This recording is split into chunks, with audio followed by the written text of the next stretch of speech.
Good afternoon, everybody, and welcome to the Virtual Foreign Press Center briefing. It's June 20th, 2023. Just a reminder that this briefing is on the record. It is being live streamed. A transcript will be available later on our website at fpc.state.gov. My name is Jed Wolfington, and I will be moderating today's briefing. It is my honor to welcome today Ambassador Francisco Mora, Permanent Representative of the United States to the Organization of American States.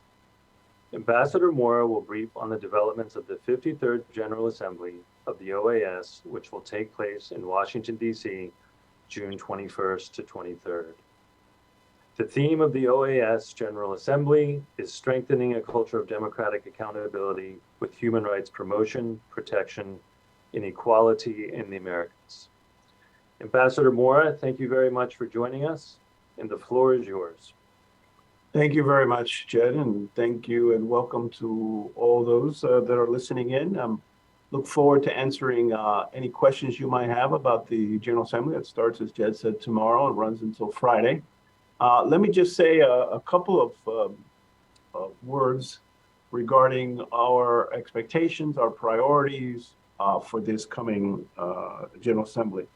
Now, several key developments in this year's General Assembly has the goal of reaffirming the importance of the OAS as the foremost institution in the hemisphere, particularly in advancing our shared interest in the region and protecting and promoting democracy and human rights throughout the Americas, as the theme suggests.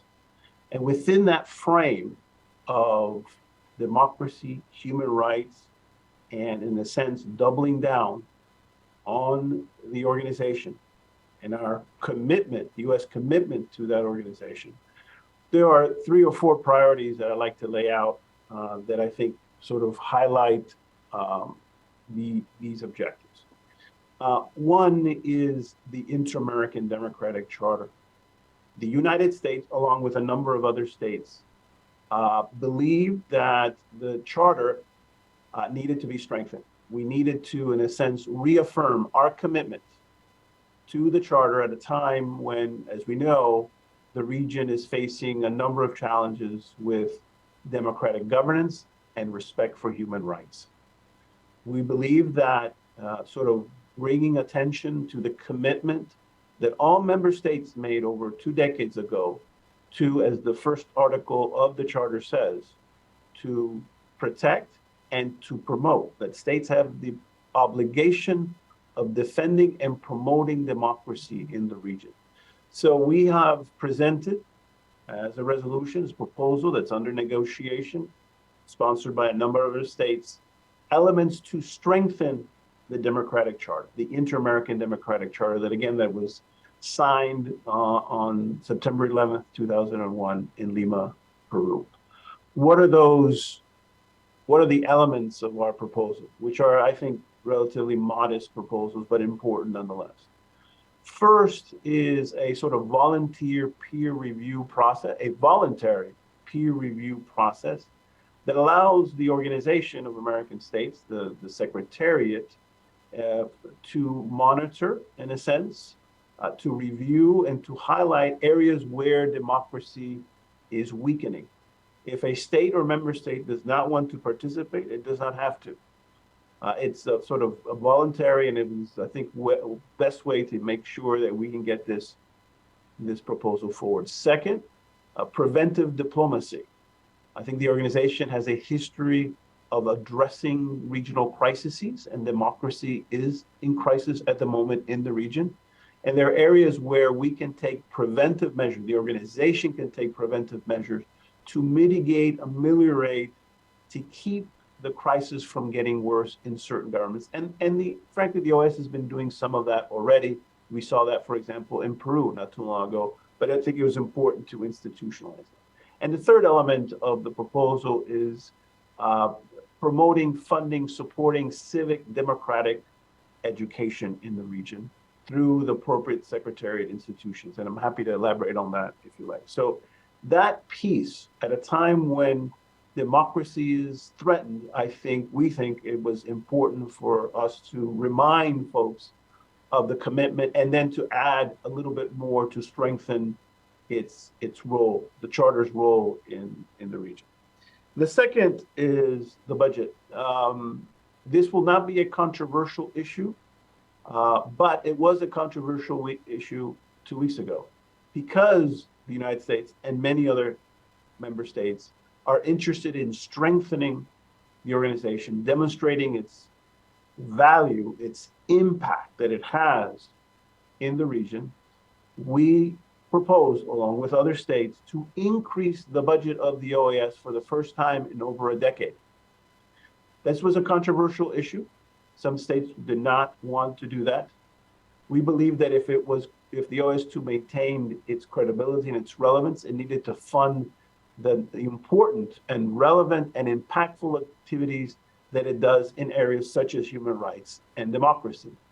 The proposed budget was increased by about 8 or 9% for the first time, as I said, in over a decade. And the United States contributes 50% by US law, 50% of the regular budget. So we needed to increase, therefore, our contribution. So half of the increase was paid by the United States, but it demonstrated our commitment, the US commitment to multilateral diplomacy, to democracy and human rights, as President Biden and Secretary Blinken have said on numerous occasions when this administration began.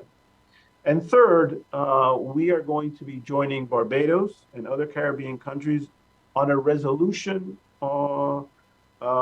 financing climate change to improve developing countries' access to existing and newly emerging global climate finance. This could be a significant resolution. We plan on co-sponsoring, not just simply supporting, but co-sponsoring this resolution. And it reflects our U.S. continued support for CARICOM, the 14 member states at the OAS, and of course that Vice President Kamala Harris visited, as you know, the Bahamas last week. So it's a demonstrating a commitment not only to CARICOM or the Caribbean, but to this issue of climate change and climate finance. There are other issues. We are going to commemorate the legacy of former President Jimmy Carter at the OAS. There'll be an exhibit. Since we are emphasizing and underscoring democracy and human rights, we thought that one of the ways to do that is to remember the legacy and the commitment of former President Carter in institutionalizing human rights as part of our foreign policy. And so there's going to be an exhibit, as I said, at the OAS. There's going to be an event at the U.S. Institute of Peace on Friday, I believe, to do just that. I'm happy to go in greater details about other things that we're doing, but I wanted to share at least that chapeau with you and to sort of frame the discussion or questions you might have. Jed, over back to you. Thank you very much, Ambassador Mora, for the opening remarks, and we would welcome questions from the field. In the meantime, if you just raise the hand, use the raise hand function within the Zoom interface, and if you would be so kind when you are asking your question, either to turn on your video or we will unmute you and just kindly identify yourself and the media outlet for which you work. So I'm not seeing any hands up.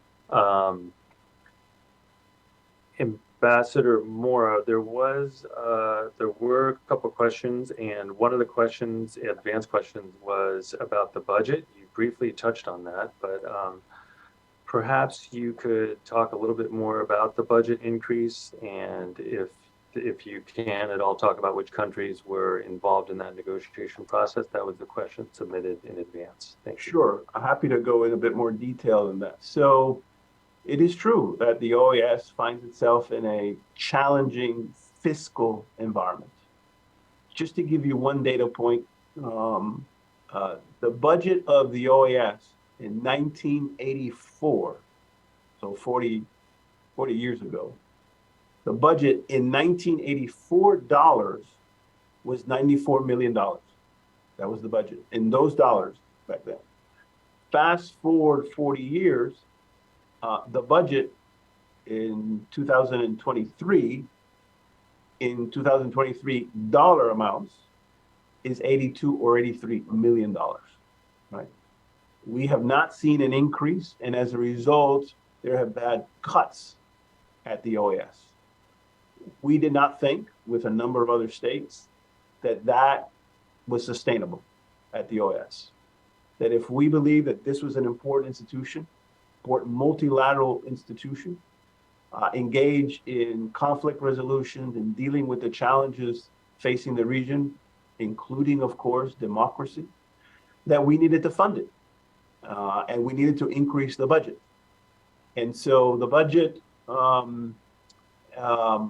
is going from about $83 million to about $91 million or so.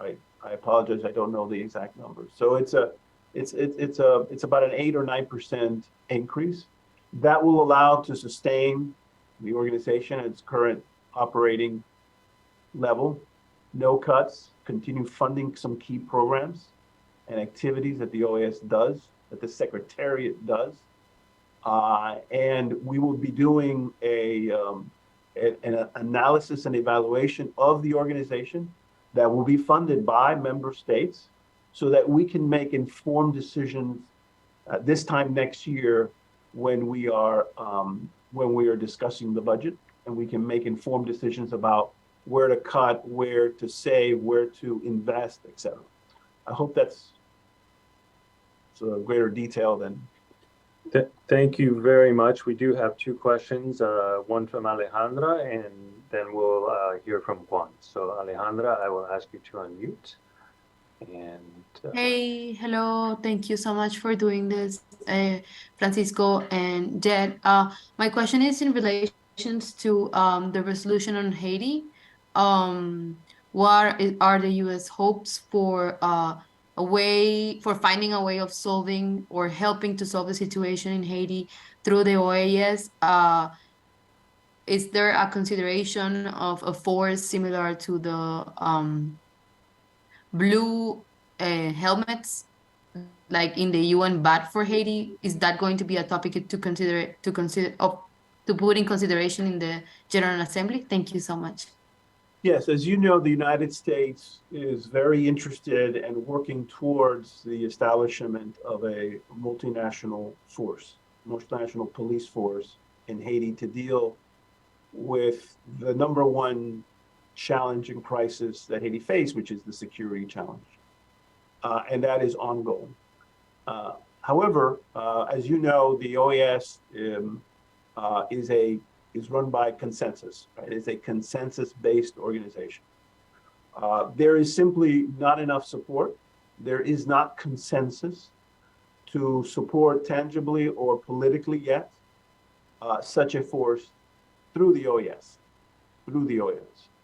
Not that I think member states are against such a multinational force, but that the OAS as an organization is not, doesn't have the sort of tools, and there isn't yet the commitment, the political commitment to support such a thing in the future. So there will be a Haiti resolution. There will be, so there is a working group. I am the vice chair of the working group on Haiti. I lead the cluster within the working group on democracy and elections.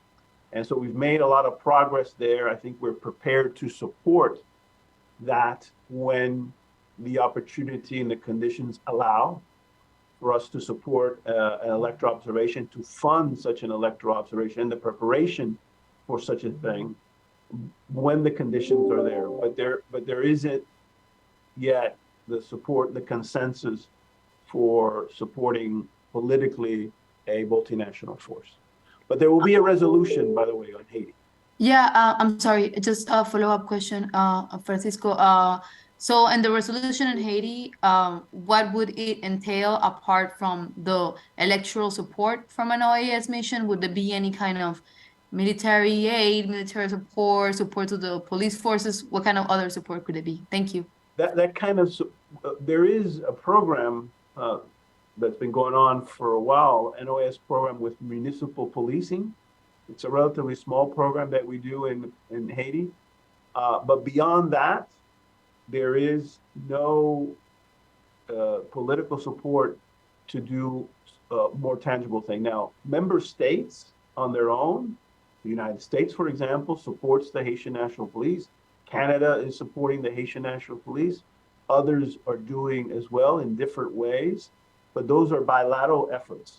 But as an organization, as a collective, within the Permanent Council, no, there is no support at the moment to even as an organization support the Haitian National Police beyond what I just mentioned, the program that I just mentioned. Thank you so much, Ambassador. Thank you, Francisco and Jen. Yeah, thank you for the question, Alejandra. Juan, I see you have your hand up. I believe Juan is from Radio W in Colombia, but I'll allow him to ask his question. Thank you so much. Ambassador, which countries in the hemisphere do you think are being threatened in terms of democracy? And if possible, if I can make a second question, would be, which is the OAS perspective on Colombia's peace dialogues with ELN and guerrilla so far? In terms of your second question, the OAS has not pronounced itself in support. It's not against it, but it hasn't made a statement in favor of that process. One should not read into that anything other than we've just not come to it. Now, the OAS is supporting the peace process in other ways. It has an entity, called the MAP now, the acronym, which is a kind of organization entity within Colombia that is trying to help the Colombian government establish a presence and manage in sort of interior parts of the countries, bring education, a number of other programs to the areas, and the OAS is involved. And that has been, by the way, for a number of years, and the OAS will continue supporting that particular program at the OAS. So, but nothing specific on the ELN peace process. Your first, listen, I think all democracies find themselves facing a number of challenges. And as the Secretary has said on a number of occasions, democracies have to be able to show that they can deliver, right? Deliver expectations. And so there isn't any one single country that one can allude to where democracy, I think they're all facing challenges, including in the United States, right? So I don't want to point one country over next to, but I do think it's a regional problem. It's not a yes here, but not there issue, right? I think it is a regional problem, and therefore it requires a regional response. And I can't imagine of a better entity through which to address a regional problem than through the OAS. Thank you very much for the question, Juan. Thank you. Yeah, I'm not seeing any other hands up. So if no one has any other questions, I understand Ambassador Mora, you must be very busy this week especially with the General Assembly going on. So if you have any concluding remarks, you're welcome to, and if not, we can move on. Oh, just to mention a couple of other items that you'll see there's going to be a statement likely on Ukraine by a group of nations who sponsored a declaration a year ago. You're going to see that. We expect President Zelensky to speak before the General Assembly. I don't have days for you, unfortunately. I'm sorry, but he will be speaking before the General Assembly. There is a very strong resolution on Nicaragua, which puts the continued focus on the situation in that country and the human rights abuses in that country. So we're still working on that, but I think it will be a very strong statement, very similar to the one we had, I think, last year. Again, much going on, a lot of activities, but I just wanted to highlight those two additional items. Thank you very much. I want to thank you, Ambassador Mora, for taking the time today to share your thoughts and insights with us. And I want to thank all the media representatives who joined us this afternoon. This briefing, again, there will be a transcript on our website. And I want to thank everyone. And that concludes today's briefing. Thank you. Thank you very much. Very much.